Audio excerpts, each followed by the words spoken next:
Bien-aimés, je vous espère en forme. Nous continuons la série Le croyant en Christ et aujourd'hui nous sommes dans 1 Corinthiens chapitre 15, le verset 45 à 47 à 48.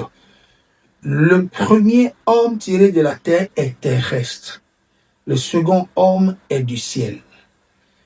Tel est le terrestre, tels sont les terrestres.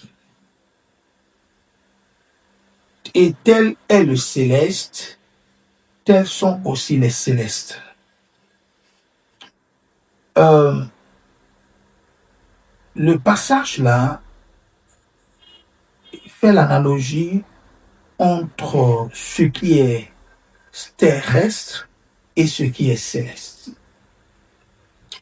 Et nous voyons là qu'on compare le premier Adam qui est le premier Adam qui est dans le jardin d'Éden, qui est une âme vivante, et Christ qui est le dernier Adam,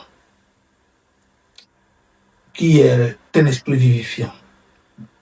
Et on nous dit que le premier homme qui est Adam, est tiré de la terre. Le second est tiré du ciel. Qu'est-ce qu'on veut qu'on comprenne par là? C'est que l'être humain, il y a ce qui est chair et il y a ce qui est esprit. Ce qui est chair, c'est ce qui est terrestre, c'est ce qui est né de la génération d'Adam. Du genre, quand vous naissez de vos parents, les parents viennent de premier ancêtre qui est Adam. Mais quand vous naissez de nouveau, vous naissez du dernier Adam qui est Christ. Et on te fait comprendre que là, vous naissez de celui qui est céleste. Et on te fait comprendre que tel est le terrestre, tels sont les terrestres. Ça veut dire que ceux qui naissent de la chair, c'est-à-dire d'Adam, de la génération d'Adam, et qui se limitent à là, ils sont appelés les terrestres. Tel Adam est, tel ils sont. Tout ce que Adam est, c'est ce qu'ils sont. Adam est déchu. Adam a perdu sa communion avec Dieu. L'esprit d'Adam est mort. Adam vit dans le règne de la mort parce qu'il est passé de l'état dans lequel il était vers l'état de la mort. Parce que le jour où il prenait de ce fruit, on lui a dit, tu manges de ce fruit de la connaissance du bien et du mal, de mort tu mourras. Donc il était mort spirituellement. Et tous ceux qui viennent de lui sont morts spirituellement. Peu importe qui ils sont. Ils ont pour père Satan. Ce n'est pas parce que tu fais de bonnes choses, tu ne voles pas, tu ne commets aucun péché, c'est pour cela que Dieu t'acceptera. Non. David a dit, je suis né dans le péché. L'être humain, peu importe les bonnes choses qu'il fera, ces bonnes choses-là n'enlèvent pas de la lignée d'Adam. Tel est le terrestre. Le terrestre est Adam. Tels sont les terrestres. C'est-à-dire que tous ceux qui sont nés de la lignée d'Adam sont les terrestres. Ils se limitent à la terre. Ils mèneront leur vie sur terre comme Adam. Ils vivront comme Adam. Et ça s'arrête là. Mais tels sont les terrestres, les célestes. Les célestes, c'est qui? C'est ceux qui reçoivent le Seigneur Jésus automatiquement.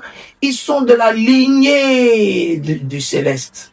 Parce que Christ est céleste. Ils sont de la lignée du céleste qui est Christ. Et c'est quoi le christianisme? Tu étais terrestre quand tu es sans Christ. Et toute la définition que tu as de la vie, ça se limite à cette lignée-là.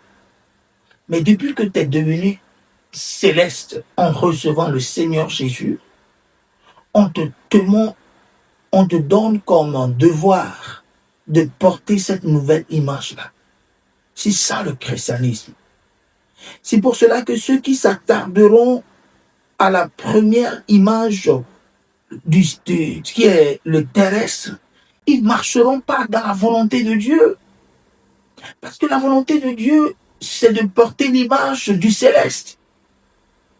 Ici, on est en train de parler de deux créations. La première a eu lieu dans le jardin, la deuxième a eu aussi lieu dans un jardin, mais cette fois-ci de manière spirituelle. Et c'est ça qui est appelé la nouvelle créature. Le premier, c'est aussi une créature qui en est sortie, qui est Adam. Le deuxième, la créature qui en est sortie, c'est Christ, la personne de Christ. Et on demande aux croyants de mener sa vie conformément à cette nouvelle créature, à cette nouvelle image qui est Christ, la représentation parfaite de Dieu en chair humaine. Ouais, c'est ça le christianisme. Et on t'appelle à découvrir ce qu'il est pour mener ta vie conformément à cette réalité. Tu n'es plus ce que tu es par ce que tu fais. Non. Tu es ce que tu es en Christ par le fait que tu appartiens à cette nouvelle lignée, qui est la lignée des célestes. Ça veut aussi dire que tu es du ciel. Tu viens d'en haut. Mais pourtant, tu vis sur la terre. Là, tu es d'en haut, mais tu vis sur terre. Et on te demande de mener ta vie sur terre conformément aux réalités de là où tu viens. Tu es d'en haut. Et c'est ça le salut. Et là, je te fais comprendre en tant que croyant que tu es céleste. Et mène ta vie sur terre en tant que céleste, dans tous les compartiments de ta vie. Mène ta vie, dirige ta vie, ta façon de parler, ta façon de réagir, ta mentalité, qu'elle soit totalement céleste. Ce n'est pas céleste du genre, on mène nos vies sur terre pour qu'un jour on arrive au ciel. Non, non, ce n'est pas de cette manière. Mais du genre, je suis de là et je vis sur terre avec les réalités, le privilège, tout ce que j'ai comme accompagnement du fait que je viens de là. Je vis sur terre avec toutes ces réalités. C'est ça. C'est à ça que tu es appelé. C'est pour cela que la vie chrétienne, on l'a définie dans 1 Corinthiens, le chapitre 1, le verset 4 ou 5, là, comme étant une communion avec Jésus-Christ. Nous sommes appelés en fait à la communion avec le Fils de Dieu. C'est tout. Communion avec lui voudrait dire communion avec le céleste. Une union profonde avec sa personne. Tu le découvres, tu te découvres en le découvrant au jour le jour et tu finis par mener toute ta vie sur terre comme lui-même sur terre. Comme si c'était lui qui était sur terre. C'est tout. C'est ça ta vie chrétienne. S'il y a une information à garder pour toi, c'est que tu n'es pas défini par le fait que tu es né d'un parent terrestre, mais tu es défini par le fait que tu es né en tant que croyant d'une lignée nouvelle qui est la lignée de Jésus-Christ. Tu es céleste sur terre. Et c'est de mener ta vie selon cette réalité, conformément à ce qui est dit de toi dans les Écritures. C'est ça ta vie. Que le Seigneur te bénisse.